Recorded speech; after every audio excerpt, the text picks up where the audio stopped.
미궁 속으로 사라진 여자들, 아시카가 사건. 1990년 일본 도치기현의 작은 도시 아시카가는 평온한 시골 풍경 아래 끔찍한 비밀을 감추고 있었습니다.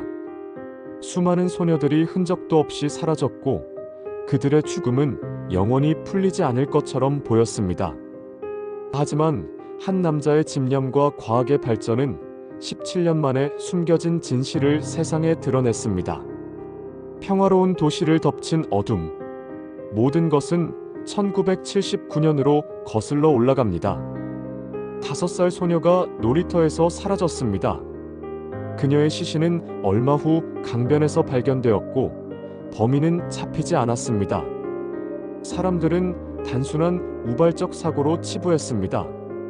하지만 1980년부터 1996년까지 아시카가시와 그 주변 지역에서 5명의 여자아이가 연쇄적으로 실종되고 살해되는 사건이 발생합니다. 사건은 모두 비슷한 패턴을 보였습니다. 아이들은 인적이 드문 곳에서 사라졌고 며칠 후 외진 장소에서 시신으로 발견되거나 영원히 실종되었습니다. 경찰은 연쇄살인 사건으로 판단하고 수사에 착수했지만 단서가 너무나 부족했습니다. 범인으로 지목된 한 남자, 스가야 도시카즈. 1990년 네 번째 피해자인 디앙이 사라졌을 때 경찰은 CCTV 영상을 통해 유치원 버스를 기다리던 아이 옆에 서 있던 한 남자를 주목합니다. 당시 44세였던 스가야 도시카즈는 유치원 버스 운전사였고 과거 유사한 사건으로 경찰 조사를 받은 전력이 있었습니다. 경찰은 그를 유력한 용의자로 지목하고 집요하게 추궁했습니다. 스가야는 처음에는 혐의를 완강하게 부인했지만 끈질긴 신문 끝에 결국 자백합니다. 그는 경찰에게 디앙을 납치해 살해하고 시신을 유기했다고 진술했습니다. 1991년 스가야는 살인 및 사체 유기 혐의로 기소되었고 1심과 2심에서 무기징역을 선고받았습니다. 그의 변호인은 자백의 신빙성에 의문을 제기했지만 결정적인 증거인 자백이 있었기에 판결을 뒤집기는 어려웠습니다. 일본의 사법 시스템은 자백을 중시하는 경향이 강했고 스가야의 자백은 유죄 판결의 가장 큰 근거가 되었습니다. 진실을 향한 의문, 그리고 한 남자의 집념. 그렇게 사건은 마무리되는 듯 했습니다. 스가야는 감옥에 수감되었고 아시카가 사건은 해결된 미제 사건으로 분류되었습니다. 하지만 한 남자는 이 모든 것에 의문을 품었습니다. 그는 바로 르포 작가 사카이 게이코였습니다. 사카이 작가는 스가야 사건을 취재하면서 수상한 점들을 발견합니다. 스가야의 자백은 모호하고 앞뒤가 맞지 않는 부분이 많았고 사건 현장에 대한 묘사도 경찰이 알려준 정보에 의존하는 듯 했습니다. 심지어 스가야는 지능이 낮은 편이었고 심리적으로 취약한 상태에서 강압적인 수사에 시달렸을 가능성이 높았습니다. 사카이 작가는 스가야가 진범이 아닐 수도 있다는 확신을 갖게 됩니다.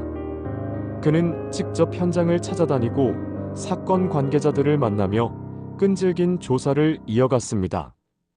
하지만 그의 주장은 당시에는 큰 주목을 받지 못했습니다. 과학의 반격, DNA의 증언. 시간이 흘러 2000년대 초 과학기술은 비약적으로 발전했습니다.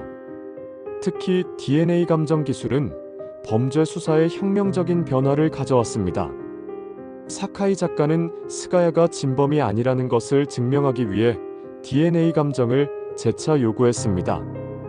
그의 끈질긴 노력 덕분에 사건 당시 디앙의 속옷에서 발견된 범인의 것으로 추정되는 체액을 DNA 감정할 수 있게 됩니다. 그리고 놀라운 결과가 나옵니다. 디앙의 속옷에서 검출된 DNA는 스가야 도시카즈의 DNA와 일치하지 않았습니다. 이 결과는 일본 사회에 엄청난 충격을 주었습니다.